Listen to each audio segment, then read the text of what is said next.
And gentlemen, it is a distinct honor and a privilege for me to share the stage with my good friend over 30 years, Dr. Reddy.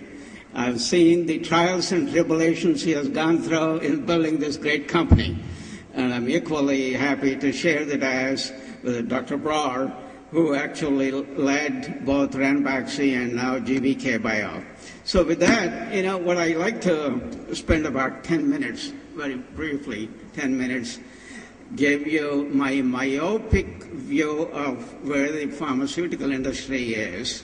And all my comments are related to prescription pharmaceuticals. That's the only area that I know. And you may have to forgive me for some of the comments and the data being more U.S.-centric, because I must admit I know less of India compared to all of you here. So with that,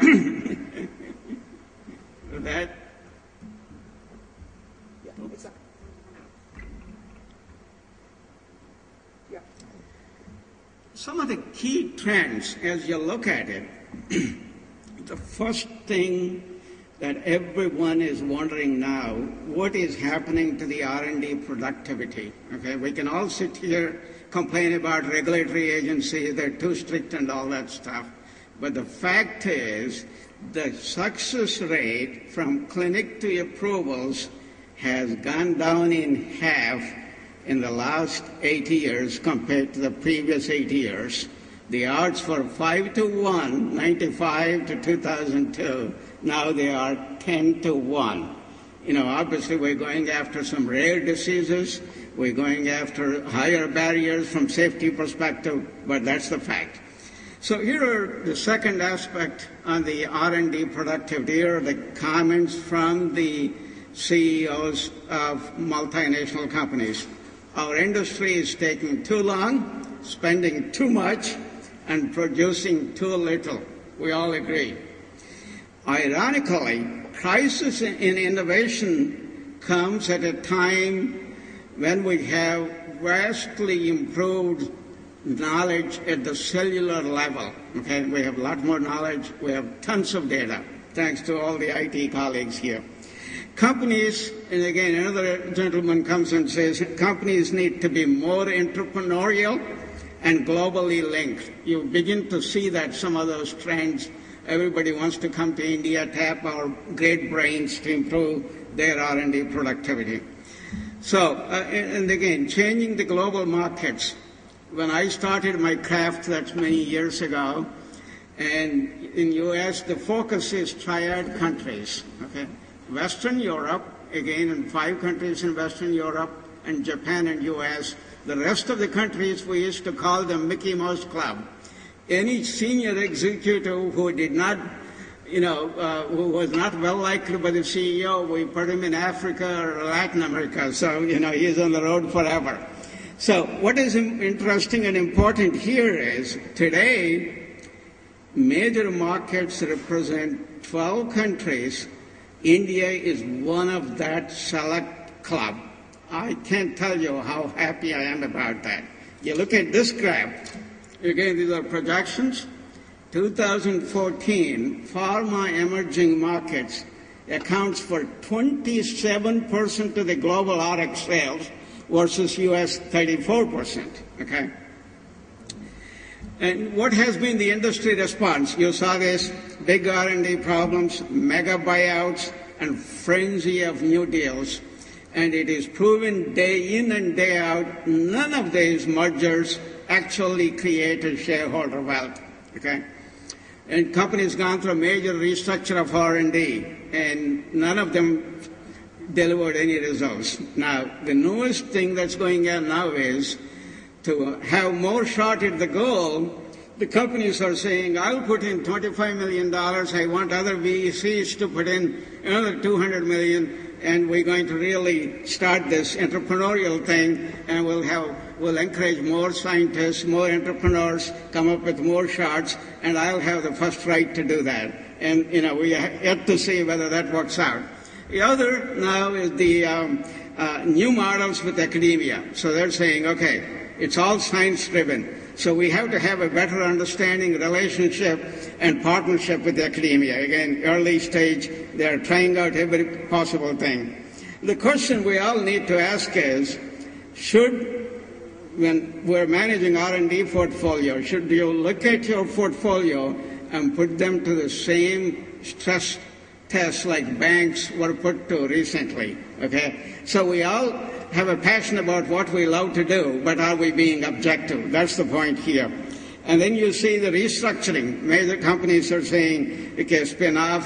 BMS got rid of Med Johnson after so many years, and then some companies are buying or selling the other unrelated businesses.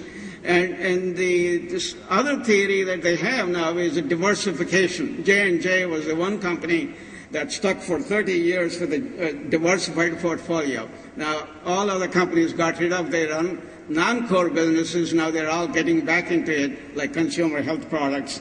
Who is right? Time will tell. Okay, now I'm going to go into some data. So look at the 12 major markets versus India.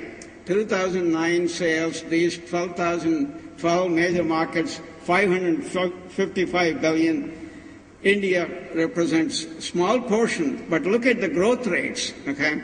CAGR by value, 15%, by volume, 9%. That's very impressive. Okay, and, again, don't pay too much attention to all this stuff. Only my comment here is I am just delighted to see India made the list of the top 12 countries here, okay?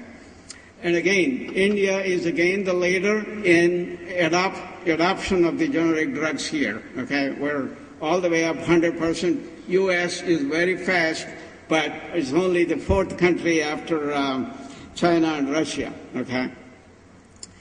So here is the bad news. The projections of all the major pharma companies, okay? If you look at the growth rates, CAGR, the next 4 or 5 years for the 2015, you see those small, numbers there? They're pretty much, like 1%, 1.3, 1.4%. That is a problem, okay? Now, the next problem that you see here is the patent cliff is here. You look at the 2009, $542 billion. The launch, $95 billion worth of products, and the core products grow about $69 billion, and then the patents expire $120 billion. All of them will become zero for these big companies. So there's not a lot of growth between 2009 and 2015. That's what you saw in the earlier chart. On the other hand, look at the biotech, okay? Gone from $20 billion in 2003 to about $49 billion in 2009, expected about $65 billion.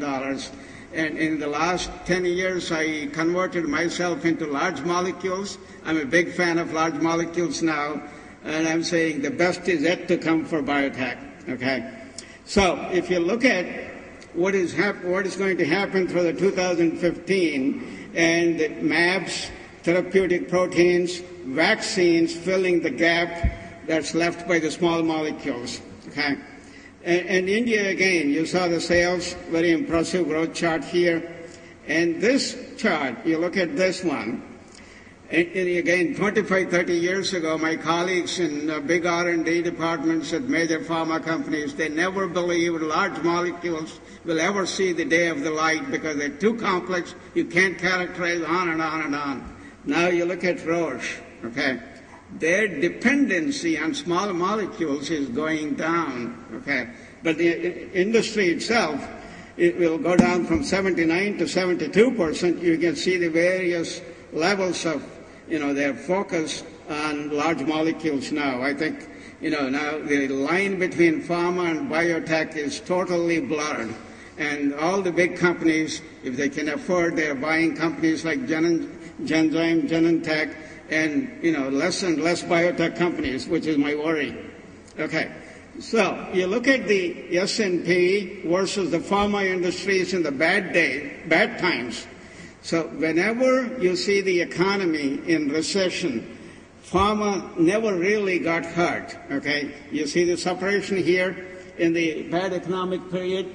So the S&P is down, and the pharma average, DRG average, is high. So it always, for simple reason, pharmaceutical companies have paid dividends, very strong dividends, and also had consistent returns. That is not the case anymore. Okay, and 20 years ago, I said, well, I should have Pfizer stock in my retirement portfolio, and in the last 10 years, it did nothing other than little dividend.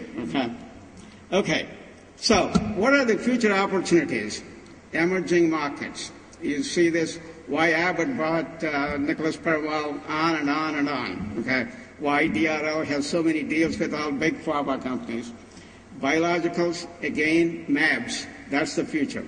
Specialty pharma products with defined, improved patient benefits, and we have a tremendous opportunity. A lot of you are trying, move up on innovation, partner, license a lot of technologies from wherever you can get.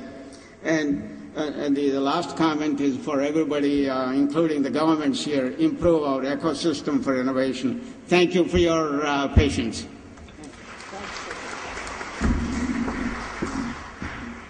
Hopefully these will work.